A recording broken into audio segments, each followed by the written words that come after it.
আসসালামু আলাইকুম, hello guys, welcome to my channel. আজকে আমি আপনাদের দেখাবো আমার মিনি পুকুরটা সেচে আমি কি কি মাছ পেলাম।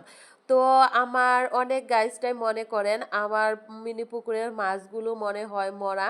তো তাদের জন্য আজকের এই ভিডিওটা আমি করেছি। তো আমার পুকুর সেচার মাছগুলো দেখতে চাইলে অবশ্যই শুরু থেকে শেষ পর্যন্ত আমার ভিডিওটা দেখবেন এবং চ্যানেলটি সাবস্ক্রাইব করবেন। ভালো লাগলে লাইক, কমেন্ট এবং শেয়ার করে দিবেন।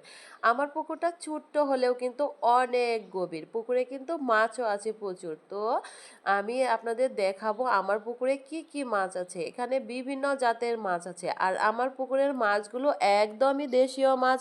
এগুলো কোনো চাষের মাছ নয়, আর এই মাছগুলো আমার ধরতে খুবই ভালো লাগে, কারণ এই মাছগুলো এত চকচকে আর এত লাফালাফি করে আমার খুবই ভালো লাগে। তাই মাঝে মাঝে ওদের সাথে আমি এইভাবে খেলা করি। তো দেখতেই পাচ্ছেন আমার পুকুরে কত মাছ, আর পুকুরটাও অনেক গভীর।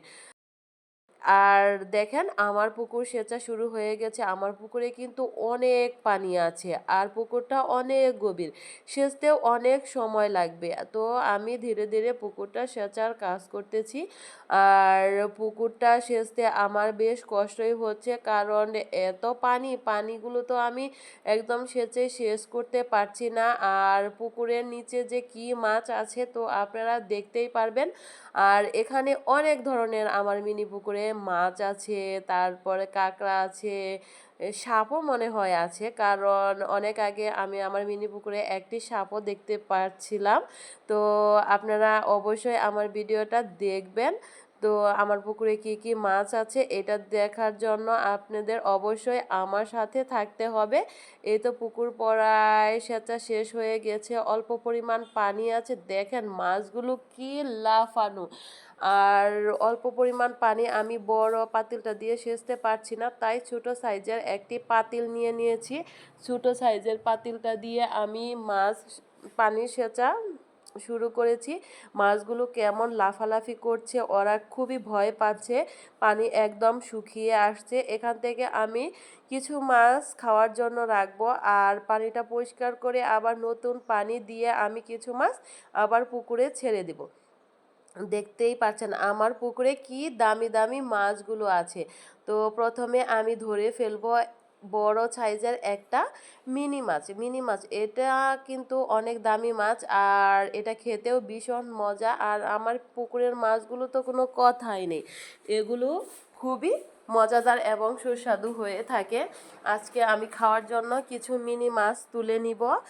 আর ট্যাংরা মাছ, বাইম মাছ এগুলো নিব। দেখেন এখানে টাটকা ট্যাংরা মাছ, বাইম মাছ, আর কইটা বিশাল বড়। কই মাছ ধরা কিন্তু অনেক কষ্ট, ওকে ধরতে গেলে ও সব সময় আমাকে কাটা দিয়ে দিবে। তো এই মাছগুলো আমি খাওয়ার জন্য রাখলাম, আর বাকি মাছগুলো আমি আবার পুকুরে ছাড়বো, কারণ সব মাছগুলো আমি একবারে পুকুর থেকে উঠিয়ে খাওয়ার জন্য নিব না, কারণ ফ্রিজে অনেক দিন মাছ রেখে দিলে এগুলো খেতে একদমই ভালো লাগে না। দেখেন ট্যাংরাটা দেখতে কি সুন্দর, আর এটা সাইজেও অনেক বেশি বড়। আর অনেক অডিয়েন্সটাই মনে করেন আমার পুকুরের মাছ নাকি মরা। দেখতে পাচ্ছেন গাইস, এটা কি মাছ? এটা তো খুবই ভয়ঙ্কর চ্যাকমেকা মাছ। এটা তো আমার পুকুরের সব মাছ খেয়ে ফেলে। ওর যন্ত্রণায় আমি আর বাঁচি না, ওকে আজকে উঠিয়ে ফেলে দিতে হবে, কারণ ও সব মাছ ছোট ছোট মাছগুলো খেয়ে ফেলে। আর দেখতে পাচ্ছেন এখানে বাইম মাছ কিন্তু অনেক মজার মাছ, তাই আমি বাইম মাছ দুটো উঠিয়ে নিব। অনেক দিন যাবত আমি বাইম মাছ খাই না। বাইম মাছ আমার বাসার সবাই খেতে অনেক বেশি পছন্দ করে। তো আর বাকি মাছগুলো আমি এখানে ছেড়ে দিব।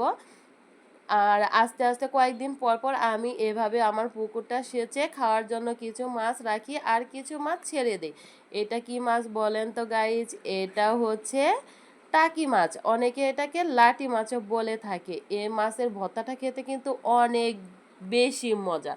ওকে আমি খাওয়ার জন্য তুলে নিব না, ওকে আমি ছেড়ে দেব, কারণ আমার পুকুরে টাকি মাছ খুব বেশি নেই, একটি মাত্র টাকি মাছ আছে। তো ওর বাচ্চা কাচ্চা হলে ওদেরকে খাবো পরে। তো আমি এখানে পানিটা পরিষ্কার করে মাছগুলো ছেড়ে দেব। দেখতেই তো পারছেন এটা কি বিশাল বড় ভয়ঙ্কর এক সাপ। এই সাপটা তো আমার পুকুরের মাছগুলো খেয়ে ফেলে। ওকে যে আমি কিভাবে তাড়াই, ওকে আমি তাড়াতেই পারি না। ওকে আমি তাড়িয়ে দিলে আবার দেখা যায় ও পুকুরে আসে এবং মারতেও পারি না। এই সাপটাকে নিয়ে আমি এখন কি করি? একে মারতেই হবে। তো সাপটাকে আমি মেরে ফেললাম, মেরে ফেলে দিয়েছি, আর বাকি এই মাছগুলো আমি রেখে দিলাম আমার পুকুরের জন্য। দেখেন ট্যাংরা মাছগুলো দেখে তো আমার খুবই ভালো লাগছে।